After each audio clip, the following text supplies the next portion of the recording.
자, 우리 오늘 이번 순서에는 다니엘이 쓴 아주 감동적인 칼럼을 갖고 좀 얘기해 보겠습니다. 저는 그 영화를 보면서 굉장히 많은 감동받고 또 여러 가지 생각 들게 됐습니다. 그래서 그 영화를 보면서 이제 그 어리신 분이 주인공인데 남자인데 자기 6.25 전쟁 때 이제 잃었던 아버님한테 자기 가게를 지켜주겠다고 시장에서 가게를 지켜주겠다고 책임지겠다고 약속해 놓은 거예요.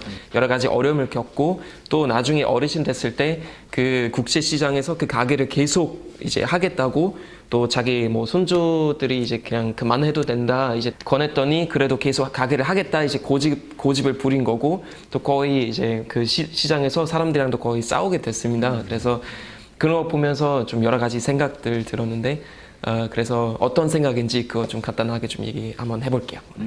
아니 특히 그 칼럼을 보니까 네네. 그 국제시장 그 덕수 우리 할아버지 얘기를 네네. 다니엘 할머니하고 연결을 시켰더라고. 네네, 근데 맞습니다. 그게 이제 눈길이 갔는데 그 다니엘 할머니도 어떻게 보면은 네. 독일판 국제시장 출신이신데. 네네 맞아요. 그러니까 옛날에 되게 놀랬던 점 한 번 있었어요. 할머니가 이제 그 싱크대에서 빵을 이렇게 잘랐는데 그 빵 가루를 저랑 계속 대화하시면서 한 번에 이렇게 모여서 이렇게 드시더라고요. 아, 그 테이블에 입을 대고. 네, 테이블에 입을 대고. 그래서 제가 그 모습을 보면서 아니 그 빵 가루 그냥 조금밖에 없는데 버릴 만한데 왜 그러실까? 그러니까 이해 못했죠. 2차 대전 때 아이였던 할머니였고 배고파서 진짜 막 어디 구석에 숨어서 울면서 그 배고픔을 이제 참고 있었고 또한 이제 전투기들이 공격했을 때 친구들이랑 또 형제랑 가족이랑 같이 숨어 있고 다 여러 가지 어려운 점들 이제 극복했던 그런 할머니이니까 그런 면들 좀 더 이해하려고 노력했었던 것 같아요. 그 빵가루를 통해서 네네. 할머니의 정말 과거를 이제 알 수 있었다. 그렇죠, 그렇죠. 할머니가 물 아끼려고 손주 7명을 물 한 번 받아놓고 그냥 쫙 목욕시켰다 그러는데 네네, 맞아요, 다니엘은 맞아요. 몇 번째로 목욕했어요? 저는 그러니까 손주 말고요. 자기 아이들. 그러니까 우리 엄마 이제 형제 6명 정도 있는데요. 그래서 7명에서 이제 목욕했을 때는 4명 먼저 확 한번 씻고 그다음에 물 한 번 바꾼 다음에 또 3명 이렇게 씻었대요. 그리고 그것도 일주일에 한 번. 나머지는 그냥 아침 그리고 저녁마다 그냥 물로 그냥 씻고. 네, 그래서 샤워 아니면 정말 목욕하는 거는 딱 일주일에 일요일 딱 한 번 이렇게 독일판 하셨대요. 국제시장 많네요. 네, 그렇죠, 그렇죠. 예를 들면 고기 굽잖아요. 그럼 나오는 기름을 그걸로 그냥 소스로 썼어요. 그거 먹어봤어요? 네, 먹어봤어요. 맛이 어때요? 느끼해 죽겠어요, 진짜. 해보고 싶어요. 네. 장애인과 비장애인 모두 행복한 사회 이런 주제로 비정상의 눈을 썼는데 네, 어떤 맞습니다. 내용이죠? 네, 그러니까 지난 4월 22일 그 장애인인 날이었거든요. 그래서 그 날을 맞이해서 좀 장애인에 대한 그런 여러 가지 생각 들면서 먼저 저의 개인적인 경험 얘기하자면은 저는 옛날부터 좀 작은 마을에서 자랐기 때문에 좀 노인분들 많고 장애인 위한 시설도 따로 있었기 때문에 그런 문화랑 그냥 되게 자연스럽게 자랐던 것 같아요. 그러니까 우리 할아버지도 시각 장애인이셨고 그 다음에 엄마랑 이제 일요일마다 어떤 장애인 시설에서 같이 미사에서 같이 음악도 하고 이러니까 되게 그냥 자연스럽게 이렇게 지냈는데 근데 이제 한국 와서 좀 여러 가지 차이점 느껴지더라고. 네, 예를 들면 대중교통 이용하면 이제 뭐 노약자, 임산부, 장애인 위한 따로 마련돼 있잖아요. 그거는 굉장히 좀 인상이 좋았고 여러 가지 생각 들게 되더라고요. 독일에서는 그렇지 않거든요. 그래서 이런 작은 차이점들 비교하면서 복지도 필요하지만 무엇보다도 약간 국민들의 좋은 의식이 필요하다. 약간 이런 결론을 이제 내렸습니다. 할아버지가 그렇게 또 시각장애인이 되셨는데 네네. 어릴 때 이렇게 또 보고 자랐다는 거는 상당히 또 네네, 가슴이 또 맞아요. 아픈 얘기네. 그러니까 할아버지 옛날부터 좀 되게 병장하셨는데요. 그러니까 뭐 손가락도 잃어버리시고 그다음에 이제 나중에도 휠체어 앉으시고 시각장애인이셨으니까 저도 한 13살, 14살부터 할머니랑 같이 그 할아버지 뭐 돌봐드리고 막 그랬었거든요. 그래서 그런 것도 있고 뭐 학교에서 휠체어 앉아 있는 그런 여자도 그런 동장이 있었으니까 우리 만약에 수업을 한층 위에 했을 때 그 친구를 이제 들고 올라가고 그러니까 계속 오르락 내리락 가는 그런 것도 다니엘이 있었어요. 들어주세요? 2명에서 들고 한층 올라가거나 내리고 막 그랬었어요.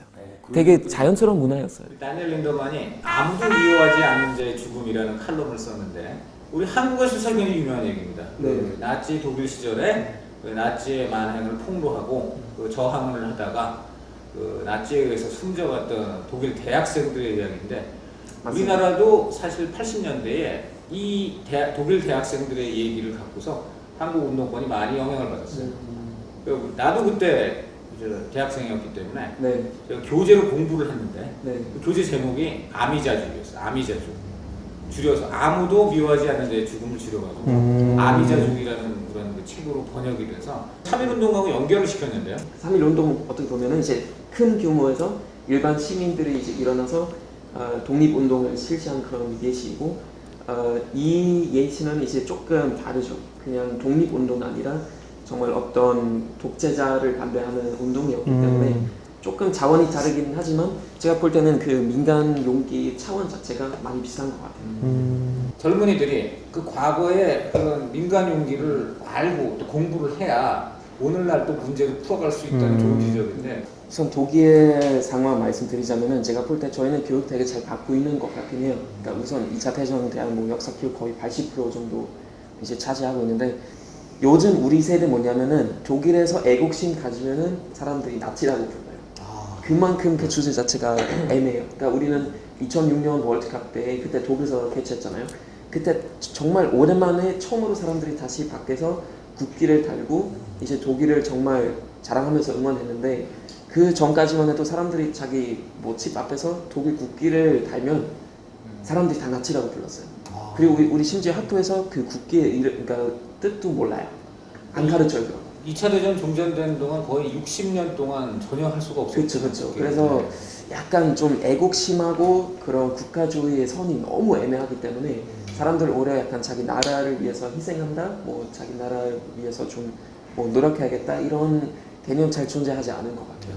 그러니까 그 선 잘 지켜야 될 것 같아요. 이태리 같은 경우는 뭐 어느 정도 교육받는 사람들이 역사에 대해서 더 잘 알고 있고 저희 뭐 철학 같은 것도 많이 잘 공부하고 그러니까 충분히 사람들이 알고 있는데 문제가 요즘 제가 느끼는 거예요. 제 개인적인 의견이 요즘 젊은 사람들이 잃을 게 너무 많아요.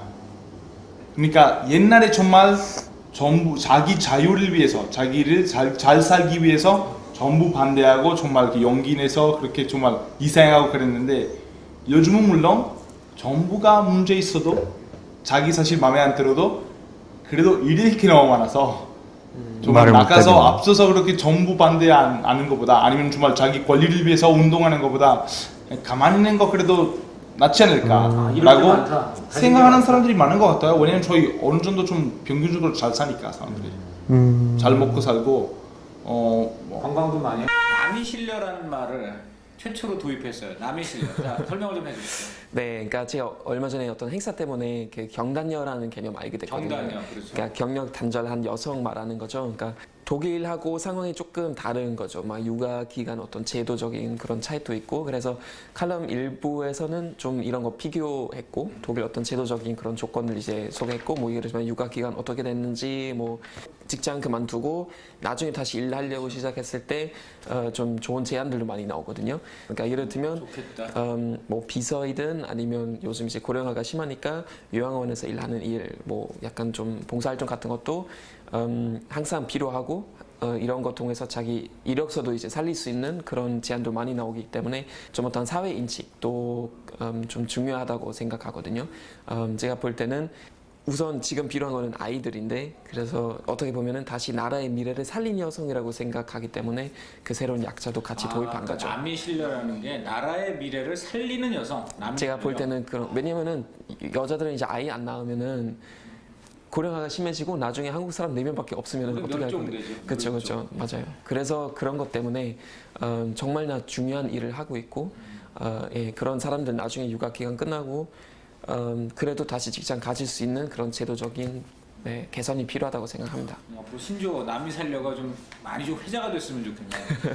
자, 근데 오늘 제가 칼럼 읽고 참 놀란 게 독일은 육아휴직을 3년간 남녀 모두 보장한다 그랬는데 네네. 엄마는 물론이고 아빠도 동시에 직장을 3년간 쉴 수 있다는 건가요? 아이 직장 쉬면서 그래도 월급의 100% 받을 수 있는 기회는 3년까지 가능한데 우선 모두? 네네. 근데 대단하네. 여기서 이제 어떤 제도적인 조건 뭐냐면은 일주일에 30시간까지 근무할 수 있는 제도가 되어 있어요. 그러니까 3년 쭉 쉬는 거는 물론 제도적으로 마련되어 있지만 어떻게 보면은 저 사장 입장에서는 회사 상사 입장에서는 좀 그렇잖아요. 그렇죠. 3년면 다시 처음으로 보는데 또 다시 똑같은 업무를 시키는 좀 그렇잖아요. 좀 위험하니까. 그래서 그럴 수 있죠. 같은 기간에서도 이제 독일에서 제안하는 건 뭐냐면은 그래도 회의든 어떤 프로젝트든 뭐 그 다음에 뭐 주택근무 이런 것도 웬만하면 그래도 같이 실시해라. 그래야지. 일주일에 30시간이라는 거예요?